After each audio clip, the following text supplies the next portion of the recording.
Buenas chicas y chicos, nos reencontramos en una clase de estudios sociales a distancia. El tema de hoy va a ser de 10º año y vamos a ver el cambio poblacional. Vamos a empezar con esto.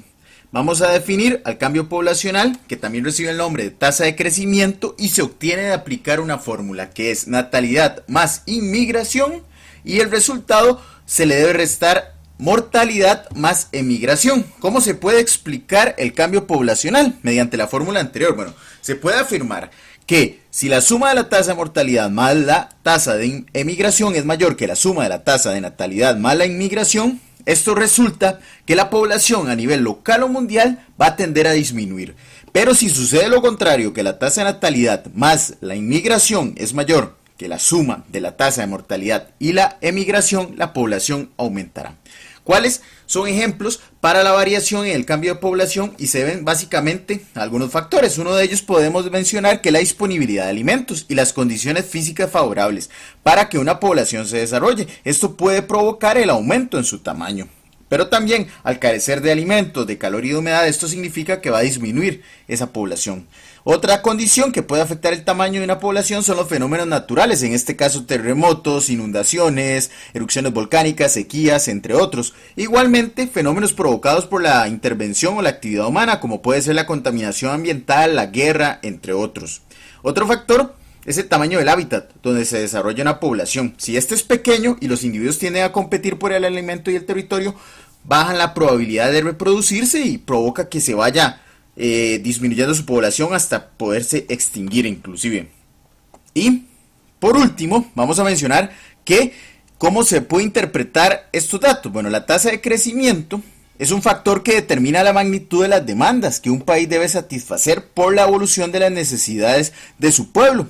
En cuestión básica de infraestructura, que estamos hablando de escuelas, de hospitales, de vivienda, de carreteras, entre otros, así como de recursos, estamos hablando de alimentos, de agua, de electricidad, de telecomunicaciones y como fuentes de empleo también. Entonces, vamos a ver algunos de estos datos y vamos a comparar algunos países. El día de hoy vamos a comparar a Finlandia. Finlandia es una nación desarrollada del norte de Europa y es un país que tiene una tasa de crecimiento sumamente baja, 0,05, es decir, que prácticamente no tiene tasa de crecimiento.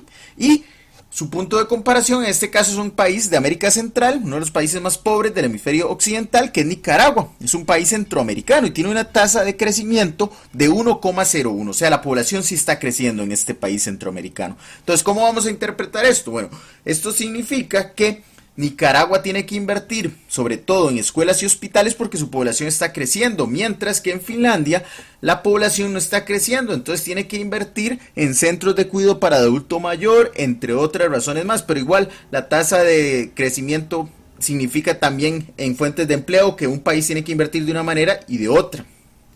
Vamos ahora a ver algunos ejemplos de imágenes con países que presentan las más altas tasas de crecimiento. Por ejemplo, Líbano, número 1, con 9,37, una tasa de crecimiento altísima que se ha disparado. ¿Por qué? Porque en su país vecino, que es Siria, hay una guerra que está haciendo que muchos vecinos, muchos ciudadanos sirios estén emigrando a países vecinos, entre ellos Turquía y Líbano, sobre todo, así como también Alemania y otros países de Europa, pero sobre todo Líbano es el que está recibiendo la mayor tasa de crecimiento de su población por estos inmigrantes.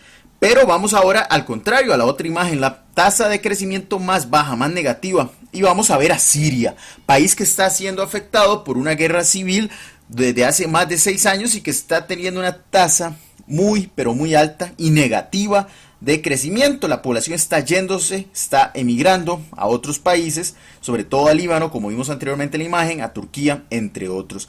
Esto por ahora para el cambio poblacional, ojalá les haya quedado claro y nos vamos a ver en un próximo video. Pura vida.